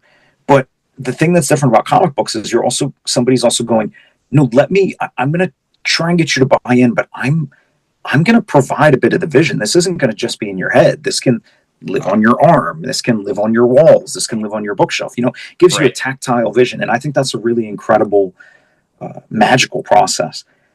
From my perspective, comic books that excite people the most, that have longevity, that people want to return to, they want to engage with over and over again, they're books that surprise us, while they simultaneously use the archetypes that we've developed over a long period of time in comic books. Anti-heroes, superheroes, supervillains, a lot of these things, because there are all different kinds of ways to blend these together, and Godzilla and Sonic do their own unique versions of these. I think it's fun to experiment with those archetypes to create surprising new combinations. And for me, the things which resonate the most are the ones which give you a little philosophical nugget underneath it all. If we're talking about New X-Men, for example, there's the nature of what is evolution and what is the future, right? If we're talking about, something like Infinity Gauntlet, as we were discussing briefly before, it's belief in self, right? How far can that take you, right? And what are the limits of it, right? And can you be your own nemesis in that sense, right? Which is very intriguing, which they do in Infinity War as well, where it's the Magus versus Adam Warlock, right? I think those projects have longevity because there's something bright, colorful, fun, visually stimulating. You get to control time as you read. So something I tried to do in this book is really let Jack play with space in a way that it has a lot of big panels, a lot of big action moments, because I don't want the readers to feel like we're trying to force plot along as much as we're trying to take them on that adventure with us, make them feel like they're in Station Square and that building is going to fall on them, because it's exciting to do that kind of thing. And yeah, I love when all of that, the philosophical, the what you would say, the spectacle of it all comes together to kind of create something that's special, that's almost hard to. I love when your comic book has a plot that's almost hard to explain to someone. Ours is simple in a way, but if I were to actually describe the full plot to you, you'd be like, that's nuts. But I'm going to make it work. I'm going to suspend your disbelief successfully, I hope, and take you on that adventure. So when you get to the end, you're going to be saying, hey, let's do that again. like it was an experience. Yeah. Yeah, Yeah. exactly. It's really, I feel like my responsibility in writing comic books is to push it as far as I can take it, to suspend your disbelief right up to the edge where you're buying into everything the characters are doing. But then you're going, oh, I didn't expect that to happen. Wow. Okay. So I guess, yeah, as I said, this is kind of a three-part question. The second part of it being, so when it comes to Godzilla books, like, what is it that people look for? Like, what is it that, like, as not only just a writer, but also as comic book owner, right, or Monst- store mo- owner? Yeah. Monsters fighting. Monsters, like I I got to put actually a think monster on page 5. There's got to be there. I love Godzilla fans because when I was reading Oh, feedback on my Godzilla Rivals issue, they were just like, yeah, it's cool, but like maybe the monsters could be fighting more. And I was like, they're not wrong. I was like, good point, So we're trying to have a lot of moments where monsters are fighting, not to, balance the talking and the exchanges with the battles. A lot of battles. so they look for a lot of fighting. Interesting. Yeah, I think so. That's how I feel now. But I remember I am more guessing than anything else. I'm not, and there's so many opinions on this stuff. But that was something I saw. I saw a few people who were like, "We want some more fights," and I was like, when I was setting about for this one, I was like, "Well, we got to make sure there are a lot of fights." Right, right. So when it comes to Sonic, what do you think fans look for? Oh, I think it would be unfair for me to say that. One, because the Sonic Oh, fandom is quite uh, multifaceted and nuanced, yes, and I yes. don't necessarily know that there would even be a singular perspective that if you put all the Sonic fans in a town together or whatever, put them in a Oh city no, together. I don't Oh like that idea at no! all. But I okay, don't think yes. they could Continue. elect. I don't think they could elect a single official that could enact their wishes as Sonic fans. It'd So I don't think basically they're. be the Warriors. Yeah, exactly. Everyone would form their own I little don't think there gang. is a Really singular would. thing they're looking for. But you know what? When I put a character on the page, I want you to feel like I'm trying to give you a great moment with that character. So if you love Knuckles, if you love Amy, if you love Sonic, I want you to feel like you got a great moment out of them. Okay, fair enough. But so I guess you're as a writer, like as going through, as I mentioned prior, you know what people want to see, or kind of. You get an idea of what they want to see. I should say that. I'm stepping on my own words here. I know what I like, and then I try to channel my taste into something that I think will be palatable for other people. Right. I mean, not to toot my own horn here a little too much, but I recently got married back in what is it, October of last year. So Congratulations. thank you. And I wanted to make it like a Sonic themed wedding, right? I wanted to Yeah, add in like little Sonic things here and there. So I made my own like little booklet. I made my own zine, and I said, that's what? awesome. I've never made a zine before. It's my very first one, right? And I wanted to like, because this is an international audience. Like my wife is from China, right? So Yeah, we're gonna have people from China. We're having people from Japan, and we're having people from the U.S., right? So I had to put like 3 different languages into this zine. And I said, cool. this is the perfect example to like see what connects with people and what doesn't, right? So Mm-hmm. how do I, connect like the Sonic the Hedgehog character with a couple of other characters that I like to, this wider audience. Yeah. So with that in mind, yeah, I got for full disclosure, I got a really good feedback. It really helped, Mm, like to see what connected with people, what didn't, I because I love tried to that. put in like a little bit of everything. Like I put in a comic, I put in like a little game, I put all these like little like pictures and stuff, so the wedding wouldn't get boring, right? Yeah. So with this story in mind, what I'm trying to say here is, when you see fans like looking through comics, not just ones that Hmm. you've written or ones that other people have Yeah. written, but what's one part of it where you've kind of something that's taken yourself back and you're like, man, I should have like gone deeper in that one, or I should have fixed that part. That part didn't work, or what, I could have fixed something here. What would you say that be? I always have those things. I mean, Always. it's kind of, yeah. I mean, you, I think that, how an artist often struggles to look at their old work. Oh I yeah. don't know if you know, I think my version of that as a writer is I struggle to feel like the story is complete. You know, it's like I could continue to tinker with a story forever. Um, I have so many moments like that and different things. I think really ultimately what it comes down to is if I'm doing the best version of what I do, I'm inspiring my collaborators to do the best version of what they do. So the times when I look back and I think to myself, oh, I could have done that differently, or I wish I'd done that differently, are times when I think, I wish I'd inspired my collaborator more. I wish I'd communicated more clearly in my script. I wish I'd found a way to make all the threads feel more complete by the end. Endings are very tricky. Something that's, tough with any book, but to make everything feel really satisfying by the time you hit the end and feel like, you've provided enough closure, that's really tough because you throw so many things out there in the process of these stories. Those are the things I tend to think about. So rather to be like one specific thing, because I could spend a day telling you all the different things I could have done. Right.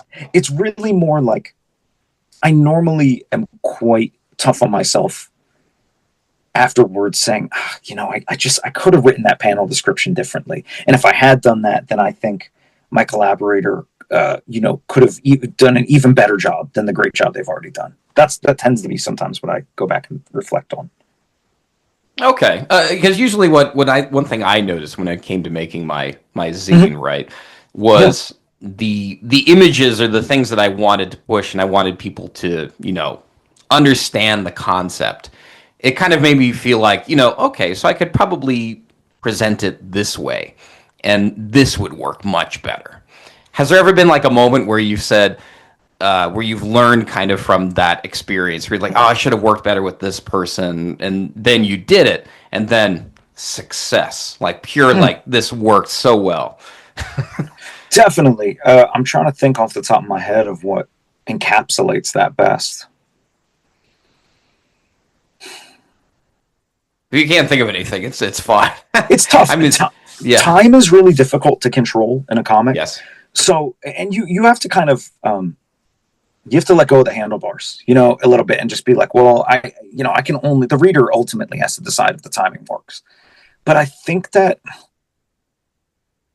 I would say the thing that sits out, and I don't know if anybody else would experience this in reading things, but the thing that sits out most in my mind is that when I really first started to write a comic book, not just web comics, okay, not just strips, but like a book, I didn't really understand how to control time in a coherent way. And I've learned a lot of tricks over the years now that I've I did the story called Time Log, actually, speaking of time. But it actually wasn't about there was time travel in there, but that wasn't it exactly. I mean more like how to show the passage of time within a day. So the characters are, you're showing them enter a scene at a certain time and you're showing the scene, what it looks like at the end of the scene, right? That's something that I can always find myself doing a slightly better job of staying on top of.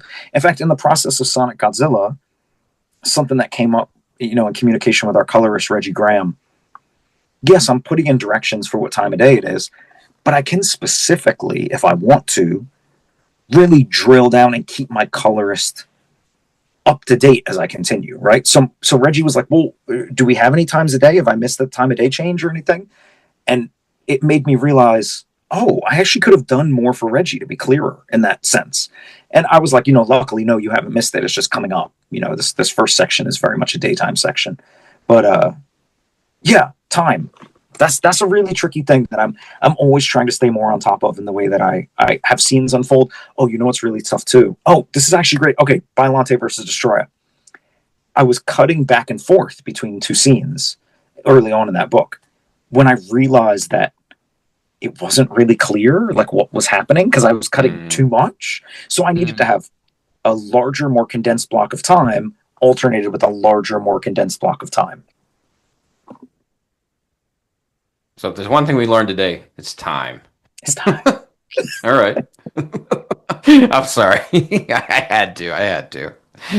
So just to move on here, without going too deep in the spoilers, which is the one Sonic character versus Toho Kaiju fight slash interaction that you wanted to include but couldn't? Oh. Well, we had different drafts of this with a lot of different kaiju in it. Fair. And ultimately, we kind of whittled it down to a core that we're working with. So within that core, I think I'm getting all of the interactions I wanted to have. But there were sadly some kaiju who I wanted to have interactions that I did not get to write in this. And maybe if we're lucky, cross your fingers and your toes, we'll get around to some of that if we get a sequel. Yeah. I don't have a specific one that's really stands out, and it's less. I don't know. It's tough. I don't want to say too much about it because there's still a chance that could happen. So it just hasn't happened yet. Okay. Yeah, I asked that because it's like when fans think of like the core Sonic characters now, it's Sonic, Tails, Knuckles, Amy, Shadow, and then if you go one extra step beyond, it's easier like Rouge or Cream or whoever. Right. Yeah. And then like on the flip side, you have that with Toho. Obviously, it's Godzilla, it's Rodan, it's Mothra, it's Ghidorah, of course, Mecha Godzilla, and then sometimes you get those additional ones like Destroya or Biolante or Gigan, occasionally Megalon here or there. So it's always kind of wondering like each franchise has kind of those core characters that everyone wants to see, even though we've seen it a zillion times. I always find it funny when people like. For example, Godzilla Minus Zero is coming out later this year. We're all excited for it. Everyone's like, yes. Are they gonna do Ghidorah again for like months of time? And it's like, I know there's frustration, but to me, they're like, they're the meme of we're gonna do this for the rest of our lives. It's like I just want to see Godzilla fight that 3-headed bastard. In any medium, in any scenario, like I'll pay for that till the day I die, even though it's run its course a zillion relatable. times. No, I get it. Yeah, I'm hesitant to really name any of those because just because they didn't happen yet doesn't mean they won't happen. Yeah. I don't know. I think the possibilities are quite high for this, and I think if people end up enjoying it as much as they've enjoyed the announcement, I think we might have an opportunity to give them a lot more. We'll see. I don't know. I'll say I did have some early drafts where Belle the Tinkerer was a big part. Really? Belle? Okay. I was not expecting that. All right. On your I'm always talking about sentience. And scale of life, and I think Belle is an interesting character that plays with notions of sentience, and Belle's origins are interesting. So I don't know. That was something that didn't end up. That plot line got, because so many other things changed. That didn't stay, but that was something I had been excited to try out, and who knows? Maybe there's an opportunity for that if we move forward. Just mild tangent because obviously, Belle is currently, she's came back to the comics. She and Sage are now teaming up with Sonic to save Metal Sonic. Are you reading that? Are you excited to see how those two characters interact? Because it's kind of weird, the yin to yang almost. Right. I have a weird relationship with that kind of stuff because I think this is just kind of my own like professional insecurity, maybe. Yeah. Don't want to read others' works. I don't want to like unintentionally carry too much over from something that one of our really great storytellers in the stable is doing. So it's like I've purposefully kind of tried not to. I do follow what's coming out. I go through the issues, but I can't read it in quite the same way that I'm reading X-Men or something like that. Because I want to make sure that I'm staying as fresh to what I'm doing as possible. I want to make sure that it doesn't feel like I'm bringing back a beat that you've seen somewhere else or unintentionally echoing something that somebody else laid down. So in that regard, I haven't been following that particular storyline very closely, and I don't have any expectations for it. Okay. But I do think Belle is interesting, and Belle to me is one of those characters where sometimes you see a character and you think like, oh, if they just let me push this character a little bit more in this direction, it could be so exciting. And I feel like, I don't know, I feel like I see that in Belle. And maybe that's just because I'm drawn to, things that are things we often associate as having qualities that are organic but are actually man-made. I find that very interesting, and so in Belle's case, that's something I find interesting. I don't know. Okay, that's cool. Did not have us talking about Belle the Tinkerer on our Sonic Godzilla Mega. Yeah, that was a but surprise. I'm happy we did. Yeah. We'll see. I don't. You know, would I like to take a crack at some of those ideas that I was playing with at first? Yeah, I mean, or new ones even. I just like the character. I think she's cool. Yeah, sometimes you see some of these characters in like the book, and you're like, nobody's gonna mention them. They're gone. They're dead. they're no longer part of the brand anymore. Not today. I'll tell you what. I just sent in some revisions with a character who everybody thought was gone, and you know what? They came back to me and they were just like, "We're not doing that, no." And I was like, "Please," and they were like, "No. That's not gonna be. We're not doing that. That's stupid." No, they didn't say that. They were like, instead, let's stick with what you already have here and just build it out. You know, because we were adding some more Godzilla to the issue, and I had some ways to add Godzilla to the issue, and I wouldn't call it fan service. What's if it's the opposite of fan service? Fan trolling. I had like a little fan trolling. I had a little fan trolling scene written in there, and my editors. Those are the best. I love. They were like, "Nice try, but no." Rage bait. Yeah, I had a lot of rage bait in there, but it was rage bait to have the character there at all. But then what would have happened to the character would have been fan service. Does that make any sense? Oh yeah, I think it could have been cathartic. It could have been cathartic. Yeah. But we didn't end up having that in this. But who knows? Maybe we'll get around to some of that in another one. Okay. I would love to talk to you about that, but we'll see where we are in 1 month. I'm not naming anyone. 1 year. We'll see where we are in 6 months. Yeah. If we're lucky, we'll be talking about the second one this time next year. I don't know. Hopefully. Or maybe, I don't know. Maybe if you're unlucky, we'll be talking about. Oh no. Who am I to say? No. Get out your wood, man. Start knocking on it. Always in motion, the future is. Yeah. I got to keep like a lucky piece of wood, just to keep constantly knock on it. I certainly need it today. Ooh boy. All right, so real talk. Why is Kiryu from Mechagodzilla 3 so overrated?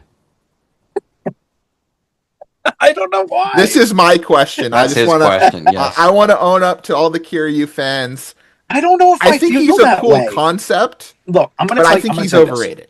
I understand what you're saying. Okay, I'm going to say this. I am a Mechagodzilla purist. Okay, you're a Showa fan. You're a Showa fan. Give me that Showa Mechagodzilla. I want to see. Give me that the rainbow energy blast. Give me all the classic bolts. Really looking. The finger missiles. Oh, please don't get me started on the finger missiles. They were such a big part of this story. But thankfully, all right, we got the shoulder cannons. We're okay. You know what I mean? We can still shoot some missiles here. We're not missileless. So the missiles are still there, but yes, there were multiple finger missile appearances in my original plot draft and in my script for number 1. And so Toho does prefer the later version of the character. Now, as for Kiryu, did I say it right? I feel like I said it kind of weird. Close enough. I have not been completely sold on Kiryu, but my friend Oliver Ono, who drew Monster Island Summer Camp, and is now currently drawing Starship Godzilla. Ooh, Starship Godzilla is fun. It's fun. It's great, and his imagination is really on display there in a spectacular way, and I'm just so proud of him. He sort of converted me. I think the thing that people love is just like Kiryu's just like kind of got like a badass design. I think that's like when Oliver draws that version of Mechagodzilla. I don't know. Do you find that slander for me to call it a version of Mechagodzilla? I feel like it is. I don't feel like it's astronomically or necessarily different to differentiate per se. There's like 5 designs of it, so it's like no, okay, fair. That's a fair point. When I see Oliver do his version of it, I'm like, oh, I could be more of a fan of this version of Mecha. That's how I feel about it. Even though I prefer the 70s look, I feel like there is a burgeoning Kiryu fan within me, and some of the figures look really good. See, for me, I'm a hasty guy. Like hasty Mechagodzilla 2. I have him right here. I'm gonna point it with the wow. Okay. Yeah, I got this when I was there. Yeah, I got it when I was in Japan. It's great. And maybe it's because it's like it came out in '93. Power Rangers thing. It's got a very Power Rangers Yeah, I know what you feel mean. to it because it's a mech as opposed to a Right, robot. right. But I feel like it's sleek, it's cool, it's got the shock anchor cables. It beat Godzilla. Yeah. If it wasn't for Rodan sacrificing, and well, mind you, Mickey had the little, psychic, Did you? Oh, Mickey. Sorry, I thought you were using Mickey it as a nickname for Saguso. Godzilla. But yes, I know who you're talking about. Yes, sir. Yeah, it's like, but it's not like, I mean, don't get me wrong, using the original Godzilla skeleton as a basis and building a mech around that for Kiryu, that's really cool. That's a dope concept. I That's actually a had some. dope concept. I've had a few pitches that have involved that, but those didn't make it to. Yeah, But I think especially that's a when really you rich idea. like the Ghost in the Machine, literally. Right. That was the great thing they played with the movies. But I love kind of that sleek '90s, not so much Terminator, but just kind of like this is like No, but you know what? When you say Terminator, there are some. You can kind of feel it in there. The sort of like menace.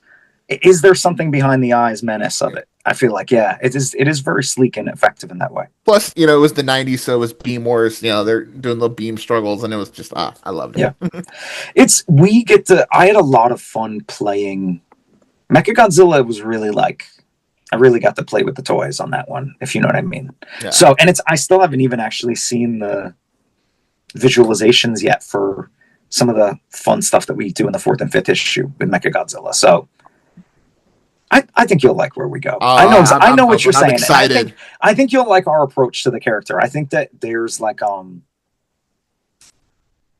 I think it's hard to say because obviously you have to tell me if you feel this way. But I think what you like about Mechagodzilla, you're going to see a decent amount of that. Have some fun kind of, I don't know, Sonic reimaginings of it. I hope you feel that way. We'll see. Okay. While we're on the top of Mechagodzilla, I want to know if this is you know about this. It is kind of a deep in the weeds Sonic thing. It has to do with Sonic Adventure. So, so I don't know how far you got into the game or if you've beaten it or not. But if you go into the final egg area, whether it's on Gamma, you've seen that little Mecha Sonic design that looks, I was like just reading about this the other day. Yeah, I know. Yeah, it's got the finger missile thing. Everyone loves to bring that up, and I figured. You know what I would say? I wish that it could have been up to me to put an Easter egg to that in the story. I don't know that you'll find it necessarily in anything I do, but maybe you'll find it in something the artists do. I don't know. That's cool. It's just one of those things where everyone, as I've always, I've made memes. I've said, Metal Sonic 1 is original Mechagodzilla. Neo Metal is Mechagodzilla 2. Shard from the Archie comics was Kiryu. And, there's all these comparisons between Metal Sonic and the various Mecha Sonics too, and Mechagodzilla. And so that was always fun that was like, oh, there's that one that really draws inspiration. And I thought, maybe if you knew about it or not, I didn't know. So that's why I said. No, not until like this, something I was researching in the past couple of weeks and I read about it and I was like, oh, that's weird. And I was like, oh, wish I could have had some time to sneak that in there. But that wouldn't have really fit in with what we're doing anyway right now. We'll see. Maybe down the line. There were different drafts of this earlier on where that kind of thing would have fit in a bit more, but some of those elements got pared down and the action got shifted to other kind of it had other things that become the focus. All right. So one thing I want to talk about before we finish out for today. You wrote a Beast Wars comic. Yes. Do you have a favorite character? Yes, but not in Beast Wars. Oh, my Beast Wars story is a Beast Machines campfire story. Oh, because I am the world's one fan of Beast Machines. Okay, because I'm not. There's like 5 of us, and I found them on Tumblr, and it's great. So happy they're on Tumblr. Okay. And when I had an opportunity to pitch, I knew that the series was going to be ending by this point. I knew that the license had moved on to somebody else because I'd worked on a different Transformers project for 6 months or so prior to me pitching on that Beast Wars annual. That was going to be a standalone graphic novel, And eventually they were like, we're not going to be able to make this because we're not going to be able to get it done in time before the license runs out. Right. Which would have been fun and interesting. And I would still like to take a crack at some of that stuff. But what Skybound's doing now is so different from what IDW was doing that I don't know that my concept would directly translate. But I really love Botanica. I know that's kind of like a strange one, but I barely remember that character. A plant robot, like that's kind of like sick and crazy. And I love the whole thing that, like, I don't know, man, Beast Machines was just such a trip. Like the way they have to like restore the balance between the organic and the inorganic in Cybertron to defeat this sort of like a bloated, overrun Megatron that's essentially like controlling the whole planet, the surface of it. I don't know. I enjoyed that. I enjoyed the way they did those themes. I know it's not a perfect piece of work, but it's my Transformer series that I love. And yeah, Botanica's my favorite. I also really like Night Scream. It's great. Oh, okay. But Botanica even more so. Are you perchance are you really big into plants? Do you like plants? No, but I find the fact that we don't ascribe sentience to plants in the same way that we do to the animal kingdom fascinating. Mm-hmm. And being in the space of sci-fi, like I am with all the stories I write, I'm constantly trying to find ways to push that. So that's what really appeals to me about it. All right. Okay. Well, that's all I got. That was all my questions. Unless Malzilla's got one, got something else up his sleeve. Sadly, nothing else up my sleeve. No sleeves. No sleeves. Yeah. All I know is I definitely want to touch bases once all the issues are out, because I feel like I want to do like a full debrief, deep dive. I do too. I would like that. Because everything you've said has just kind of like, it's all piqued my interest. It's one of those things where with these types of stories, which is really what I tell people with crossovers, because this isn't like if you pick up a DC book or a Marvel book where nowadays it's changed and you're lucky to get 10 issues, but this isn't like 20 years ago when Grant had 50 issues to write this massive manifesto. And then of course you had some crossovers with the other aspects, or I always like to joke, Dan Slott, before his 10-year run on Spider-Man, wrote a couple issues of Sonic for the Archie days. Yeah. So, it's one of those things. It's different now, but it's like you can't get a full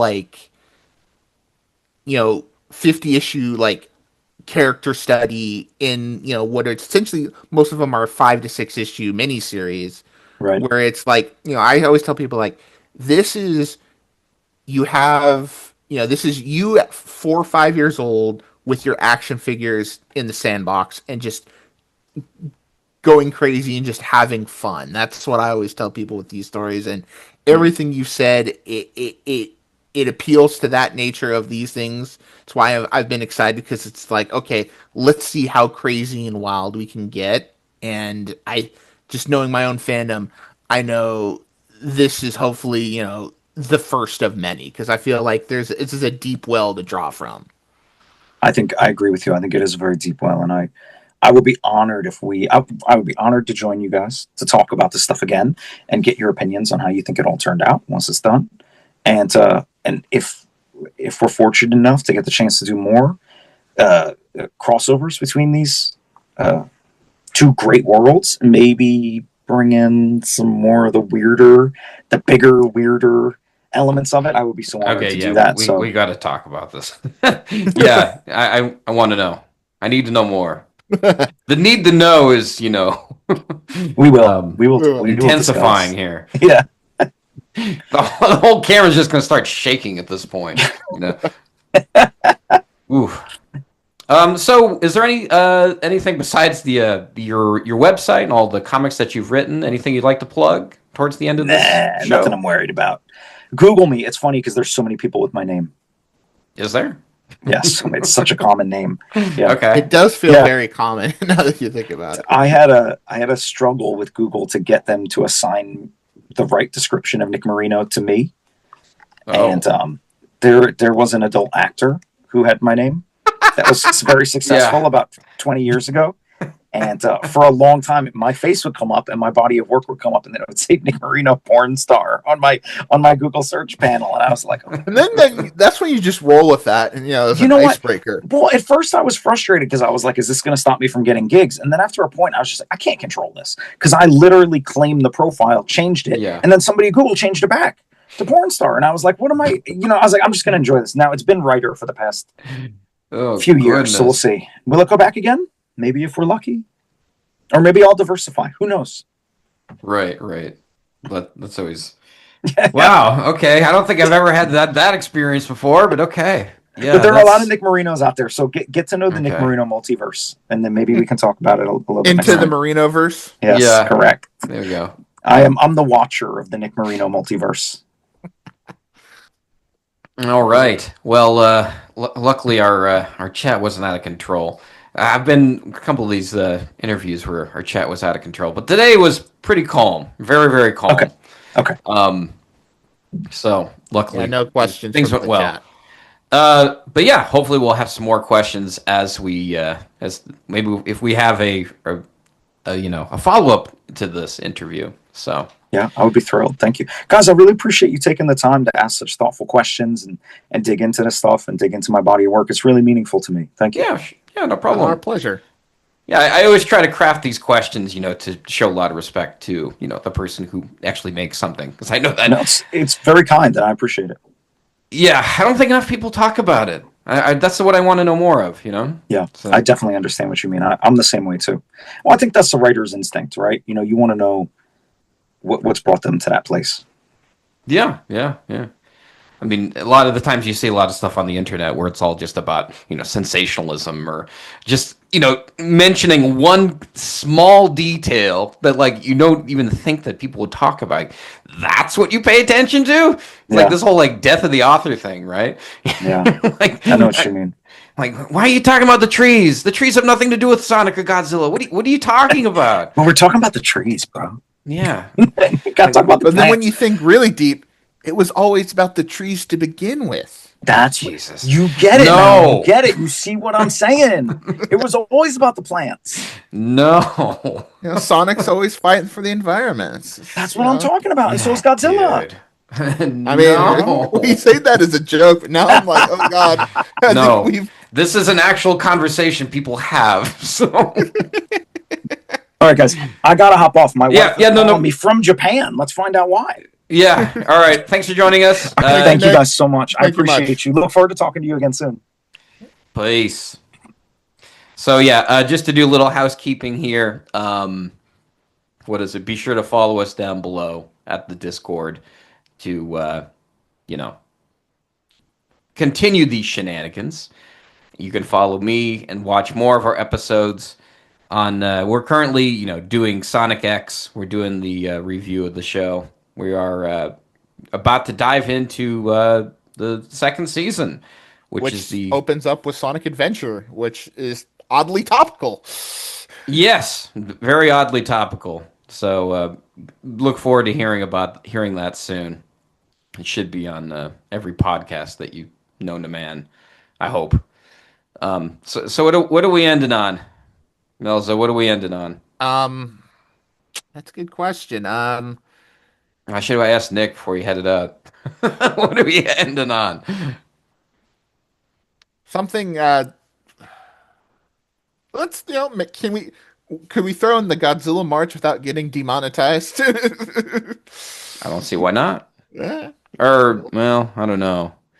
You want to do something Godzilla themed, right? Maybe maybe we'll have Godzilla and Sonic at the same time. We'll just put them simultaneously. Exactly. One of his quotes.